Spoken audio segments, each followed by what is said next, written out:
नमस्कार। Welcome to channel of बचत classes. आज हम बात करेंगे इनडायरेक्ट टैक्सेस के अंदर एमसीक्यूज के बारे में जो 2021 एमएस यूनिवर्सिटी के अंदर लास्ट ईयर पेपर में थे। तो क्वेश्चन देख लेते हैं इसके बारे में।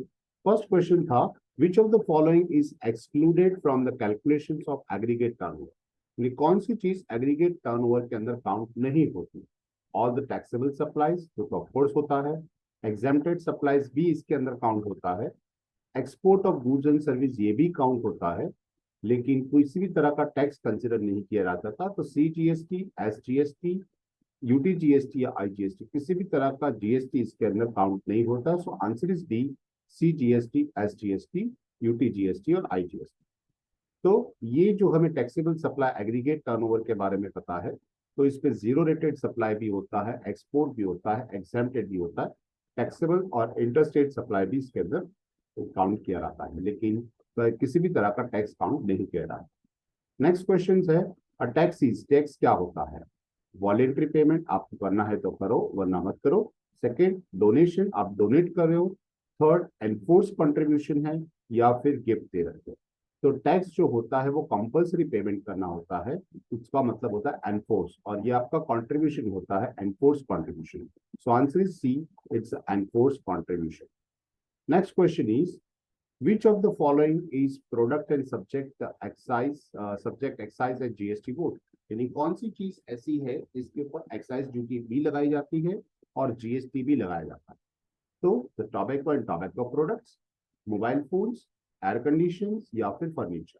तो यहाँ पे आंसर आता है ए, जो टोबैको और टोबैको प्रोडक्ट्स के ऊपर हम क्या करते हैं, एक्साइज ड्यूटी और जीएसटी दोनों लगाए जाते हैं। नेक्स्ट क्वेश्चन है, who will be regarded as a recipient under the section 293 of the CGST Act 2017? तो 2017 के अंदर recipient हम किसे कहेंगे?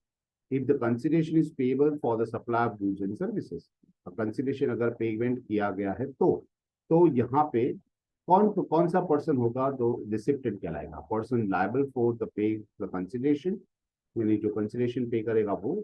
A person to whom the goods are delivered is made available, or to whom the possession of the use of goods is given or made available, जिसके पास possession होगा या जिसको डिलीवर किया गया है। Person who is service rendered, या फिर agent of the supplier. तो यहाँ पे अगर देखा जाए तो रिसिप्टेंट अंडर सेक्शन 2017 के अंदर कहलाएगा। तो यहाँ पे एजेंट होगा जिसको हम सर्विस प्रोवाइडर के तरफ से यानी रिसिप्टेंट की तरह कंसिडर किए जाएंगे। तो एजेंट ऑफ सप्लायर वो रिसिप्टेंट कहलाएगा। So answer is D, agent of supplier. तो रिसिप्टेंट सेक्शन 293 के अंदर मेंशन किया है, any reference of the person to whom supply is made shall be constructed as a reference of the recipient of the supply and shall include an agent acting as such behalf of recipient. recipient के behalf पे जो भी agent काम करेगा वो हम यहाँ पे कंसिडर करेंगे, and the relations of the goods and service both the supply, दोनों के बारे में। नेक्स्ट क्वेश्चन हमारे पास है, a person who has obtained is required to be obtained more than one a state or union territory or more than one state or union territory shall be treated as, यानी जिसके पास एक या दो, एक से ज्यादा स्टेट या union territory के अंदर जो रजिस्ट्रेशन है वो रिक्वायर्ड है। तो किसके लिए रजिस्ट्रेशन ये रिक्वायर्ड है? डिस्टिंक्ट पर्सन के लिए, unregistered person sorry unrelated person के लिए, रिलेटेड पर्सन के लिए या फिर सेम पर्सन के लिए। तो अगर डिस्टिंक्ट पर्सन होते हैं तो यहाँ पे अलग अलग एक ही अगर यूनिट है लेकिन अलग अलग स्टेट या यूनियन टेरिटरी में काम कर रहा है तो उसे डिस्टिंक्ट पर्सन कंसिडर किया जाएगा और उसको यहाँ पे नोट करवाना पड़ेगा, मोर देन वन रजिस्ट्रेशन करवाना पड़ेगा। So answer is A, it's a distinct person. तो distinct person, a person who is an obtain or is required to obtain more than one registration where in one state or union territory or more than one state or union territory shall respect of the each such registration। उसको हर एक जगह पे जहाँ पे business करेगा तो अलग अलग स्टेट या यूनियन टेरिटरी में उसको अलग अलग रजिस्ट्रेशन करवाना पड़ेगा, is treated as distinct persons for the purpose of this act. Next question है हमारे पास, transaction value would be acceptance as a value of GST. Value of GST हमको ट्रांजेक्शन वैल्यू ही कंसिडर कर लेंगे only when the following two conditions are satisfied. 2020 के अंदर भी ये क्वेश्चन पूछा गया था, तो कौन सी दो शर्तें अगर मान दी जाएगी तो ऐसा केसेस भी यहाँ होगा, where the supplier and the recipient are not related and the price is the sole consideration. Second, a person and supplier recipient are related or price is sole consideration, supplier or recipient are related हो और price is not only the sole consideration, या फिर where the supply and the recipient of the supply are related and goods and services are supplied without consideration. तो यहाँ पे शर्त तो है उसके हिसाब से देखा जाए तो दोनों जो है रिलेटेड नहीं होने चाहिए और प्राइस ओनली होनी चाहिए, तो प्राइस इज सोल कंसिडरेशन.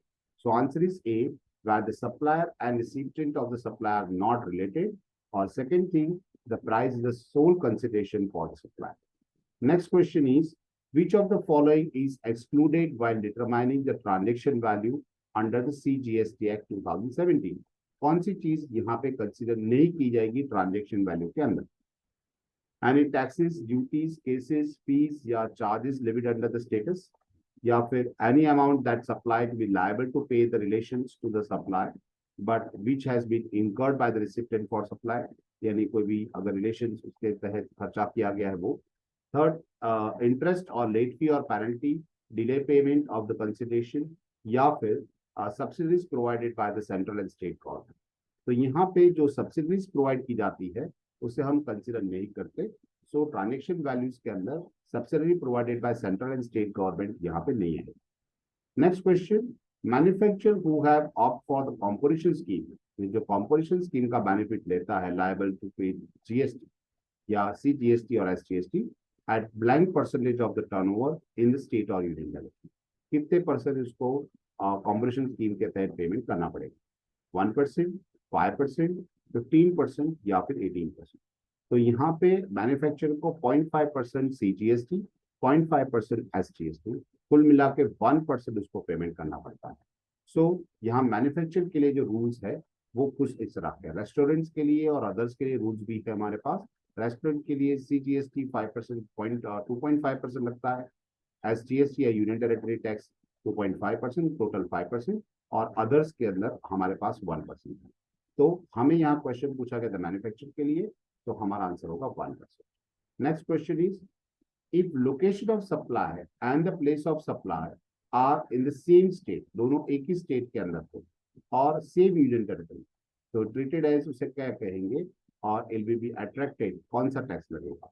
सो अगर एक ही स्टेट के अंदर है तो इंटर स्टेट कहेंगे और सीजीएसटी एसजीएसटी लगेगा, या फिर इंटर स्टेट सीजीएसटी एसजीएसटी लगेगा, या फिर इंटर स्टेट आईजीएसटी लगेगा, या फिर इंट्रा स्टेट आईजीएसटी लगेगा. अगर सेम स्टेट के अंदर है तो हम क्या करेंगे, इंटर स्टेट लगाएंगे और उसके ऊपर सीजीएसटी एसजीएसटी दोनों लगता है.